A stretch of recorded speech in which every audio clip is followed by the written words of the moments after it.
반갑습니다. 집값이 막 갑자기 상승하니까 은행에 무언의 압박을 이제 가했어요. 집값이 급등을 하면 큰일 나죠. 그리고 또 급락을 해서도 절대 안 되고 물가 상승률 기준, 때로는 금리 기준으로 잔잔히 움직여주기를 바라는 게 정부 입장입니다. 그런데 조정받다가 갑자기 서울의 집값이 급등을 해버렸어요. 그러니까 정부 입장에서도 굉장히 당혹스러운 입장이어서 방법은 없고, 왜냐하면 정권 초기에 정권을 잡기 위해서 대통령들이 유세를 할 때부터 공약을 만들어냅니다. 윤석열 정부에서는 부동산에 대한 규제는 모든 걸 없애버리겠다 이렇게 했어요. 오케이, 그렇게 해서 잘 이어져 오면서 부동산 규제를 없애기 위해서 노력을 했는데, 중요한 거는 이 쪽수 싸움에서 안 되는 거예요. 이게 뭔가를 하고 싶어도 이제 민주당이 워낙 거대 야당이 되다 보니까 법안 처리가 안 되는 거죠. 법안 처리 안 되는 거는 뭐 민주당 탓을 하는 것보다는 거대 여당이 될 수 있었는 좋은 기회였는데, 그 기회를 정치를 잘못하는 바람에 뺏긴 거죠. 그러다 보니까 야당 입장에서는 그 전에 자기들이 만들어 놓은 법안이 있기 때문에 그 법안을 지금 다시 바꾼다 그러면 정책을 잘못 폈다는 걸 인정하는 꼴밖에 안 되는 거예요. 이게 정책이 잘 됐든 못 됐든 정치인들은 권력을 잡는 게 목적이기 때문에 자기들이 만들어놨는 거를 시인을 해줄 수가 없어요. 그렇게 하면 내가 잘못했다는 것을 인정하기 때문에. 우리가 학교 다닐 때 뭐가 잘못하면 어떡합니까? 친구들한테 잘못했으면 사과해 이렇게 가르쳤잖아.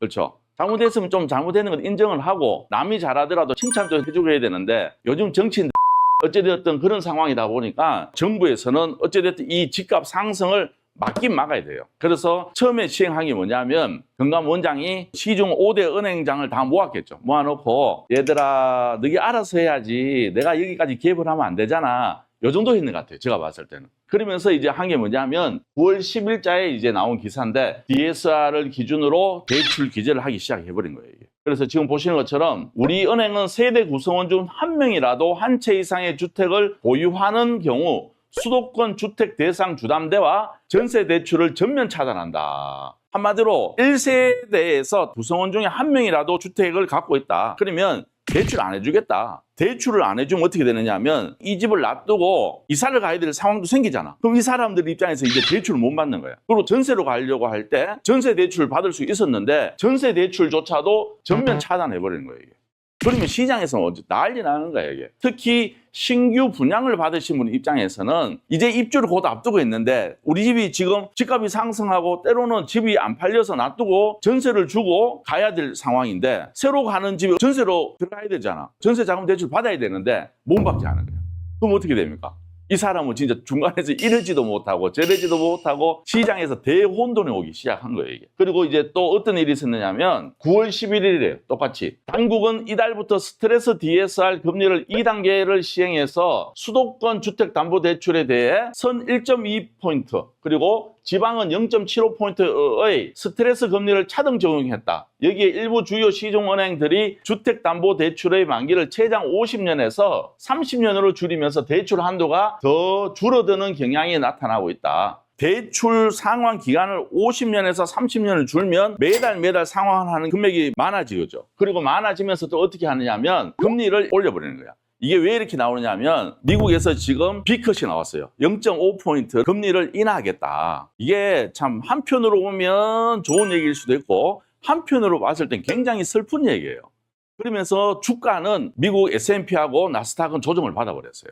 왜 그러냐면 0.5포인트 내리면 우와 좋겠네 할 수도 있겠지만, 그만큼 경기가 안 좋다는 것을 반증하는 거예요, 지금. 50년에서 30년을 줄면 나는 매달 상환하는 금액이 크니까 대출을 적게 받아라. 정부에서는 왜 이렇게 하냐면, 가계 대출이 지금 너무 크게 늘어나다 보니까 이렇게 잘못하다가는 다음에 경제 위기가 왔을 때 조율이 안 되겠다, 이런 방향에서 지금 대출을 규제하고 있다 이 말입니다.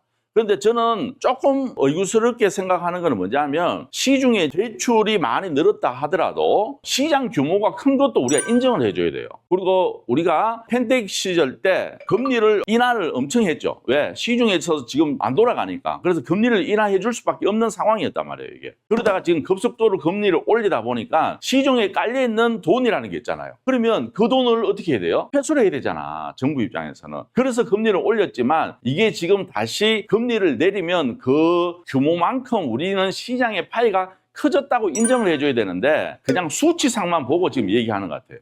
그러다 보니까 이런 정책을 펴지 않겠냐 이렇게 생각하고 그 다음 보시면 9월 10일 날 나왔습니다. 이달 서울 중구은행회관에서 열린 은행장 간담회, 한마디로 이제 5대 은행장을 다 모아놓고 감독 당국의 가계대출 규제는 최소한의 기준이며 은행이 각자 리스크 관리 차원에서 자율적으로 가계대출 취급을 강화해 나갈 필요가 있다. 이게 무슨 말이냐면 관에서 개입해서 시장의 경제를 해친다고 지금 언론에서 자꾸 두드리고 있으니까 야, 너게 눈치껏 해야지 왜 내 탓으로 돌리고 있느냐. 너게 눈치껏 해라. 알아서 까라 이 말이에요, 한마디로. 이렇게 한 거예요, 지금 금감원장이. 그래서 금융당국과 기획재정부, 국토부 등 가계부처 관련 정부 부처의 메시지는 실수요자 혼란이 없는 선에서 은행권이 자율적으로 관리해달라. 은행에서 알아서 좀 해라. 괜히 정부의 규제로 인해서 이런 게 나왔다 그러면 정치인들 입장에서는 힘든 상황이 되니까 너네들이 스스로 알아서 해라. 이 말인 겁니다.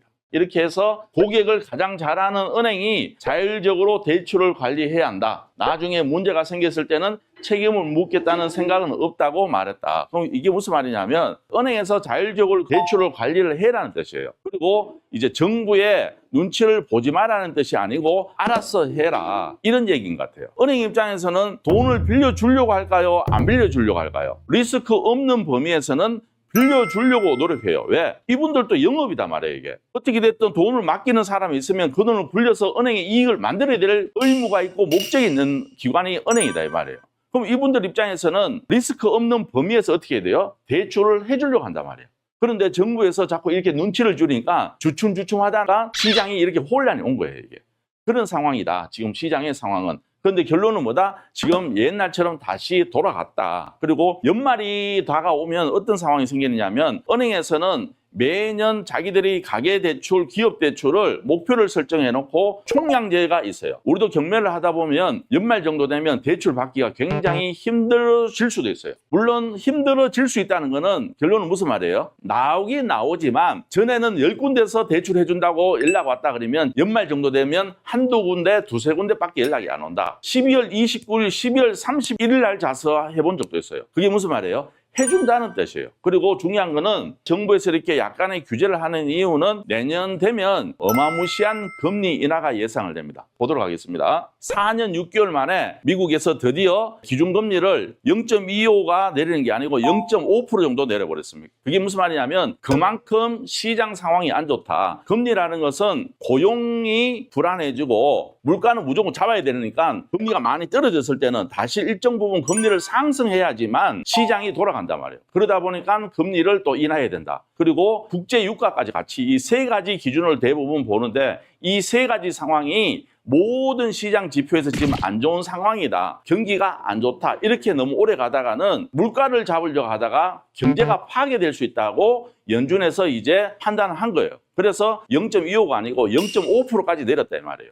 그러면 원래 금통위가 2번 남았는데 지금 어떤 상황이 되느냐면 최상목 부총리는 미 연준은 간밤 FOMC에서 2000년 3월 이후 4년 6개월 만에 정책금리를 0.5포인트 인하했다. 향후 금리 경로에 대해서도 금년 인하폭 전망을 0.25에서 1포인트로 내년까지 인하폭 전망을 1.25에서 2%로 확대하겠다. 미국이 2%까지 확대한다 그러면 내년까지 2%예요. 그러면 결론은 여기에서 2% 확대하면 미국의 금리는 이제 3%까지 된다는 뜻이에요. 우리는 미국보다 금리가 높아야 돼요? 떨어져야 돼요? 우리나라가 금리가 낮아야지 우리가 환율도 안정되고 외국인들 우리나라에 지금 투자했는 돈이 빠져나가지 않는다는 뜻이에요. 무슨 말 이해되죠? 이렇게 해야 되기 때문에 우리는 무조건 미국보다 금리가 낮아야 되는 상황이단 말이에요. 우리도 지금 벌써 금리를 내려야 되는데 미국 눈치 본다고 못 내렸고 부동산 가격이 선상승을 하는 바람에 금리를 내리지 못하고 있는 상황이에요. 그래서 아까 전에 보시면 스트레스 DSR 기준으로 선반영해서 금리를 먼저 올려놓는 거예요. 왜? 이러나 저러나 금리는 떨어지는지 기정사실화되어 있기 때문에 어쩔 수 없이 이런 선택을 했는 거예요. 이게 무슨 말 이해되시죠? 그렇기 때문에 지금 시장은 내년 4분기 정도 되면 우리가 완전 피부에 와닿을 정도의 뭐가 된다? 금리는 하락할 겁니다. 서울에 지금 금리가 높다 보니까 주택 공급이 됐어요? 못했어요? 주택 공급이 안 되는 거예요. 그럼 뭐 주택 공급이 안 되니까 내년 되면 집값이 상승할까요? 줄어들까요? 상승할 수밖에 없고 대출도 전에는 이자가 100만 원 나가는 거를 이제 70만 원, 60만 원밖에 안 나가는 거예요. 이게. 그러면 돈을 빌려서 뭔가를 하려고 하겠어요? 가만히 있으려고 할까요? 뭔가 하려고 한단 말이에요. 금리가 인하되면. 그 대신 금리가 인하되면 여러분들이 아셔야 되는 게 뭐냐면 금리가 인하된다 그러면 자산 가치가 상승해요? 떨어져요? 자산의 가치는 상승하고 돈의 가치는 떨어지는 거예요, 이게. 그러면 결론은 뭐냐면 내가 뭐 부동산을 갖고 있던 금을 들고 있던 뭐를 들고 있잖아요. 그러면 자산의 가치가 상승했다는 말도 맞지만 돈의 가치가 떨어졌다는 말도 맞는 거예요. 그러면 내가 통장에 있는 돈을 은행에 가만 들고 있어야 됩니까? 자산을 사야 됩니까? 자산을 사야 되는 상황이다, 이 말이에요. 왜? 그렇지 않으면 나의 자산의 가치는 자꾸 떨어질 수밖에 없는 거예요. 이게. 지금은 어찌됐든 금리가 떨어지는 거는 완전 기정사실이 됐어요. 떨어진다 하다가 지금 결론은 4년 6개월 만에 떨어진 거예요, 이게. 그러면 이제부터는 실질적인 자산의 가치가 어떻게 된다? 상승할 수밖에 없는 거고, 지금 금리가 비싸서 움직이지 못한 시장들이 금리 인하로 인해서 이제 건설 경기도 풀릴 수도 있고, 대출을 많이 받았는 수익형 부동산도 이제 상승을 할 수 있는 기회가 된 거예요, 이게. 그러면 여러분들이 확인하고 뭔가 투자하실래요? 지금부터 선투자해야 될까? 선투자를 해야 되는 거예요, 이게. 그래서 실질적으로 우리나라 집값이 갑자기 상승을 한 거예요, 이게. 마지막이다 생각하고. 그래서 여러분들이 큰 파도에 같이 내 몸을 옮겨서 올라타야지만 여러분들의 자산 가치도 같이 상승할 수 있는 거지, 이 큰 파도가 왔는데 혼자서 아무것도 못하면 결론은 또 몇 년 지나면 아이고 내가 그때 할 걸, 이런 후회밖에 안 된다 이 말입니다. 지금은 이런 시장이다 보니까 상승을 한다는 얘기를 하시는 분도 계시고 집값이 폭락을 한다는 얘기도 하시는 분도 있어요. 본인이 어디를 선택하느냐는 본인의 선택인 거예요, 이게. 어디든지 가면 좋다는 사람이 있고 또 반대하는 사람이 있을 수밖에 없는 거예요, 이게. 누가 목소리 크냐가 중요한 게 아니고 나의 판단이 어디로 가느냐가 중요한 그런 시기인 거니까 여러분들이 이 좋은 시기에 현명한 판단을 하셔서 좋은 결실을 맺기를 바라겠습니다. 알았죠? 남들 쉴 때 여러분들이 먼저 움직여야 됩니다. 남들이 놀 때 같이 누워있고 남들이 여행 갈 때 같이 여행 가고 이러면 내 삶의 변화는 전혀 없는 것 같아요. 여러분들도 연휴 끝나고 굉장히 피곤한 몸일 수도 있겠지만 오늘 하루도 화이팅 하시고 남들보다 한 발짝 더 움직이는 하루가 되었으면 좋겠습니다. 지금까지 더 낙찰 옥션의 김멘토였습니다. 감사합니다.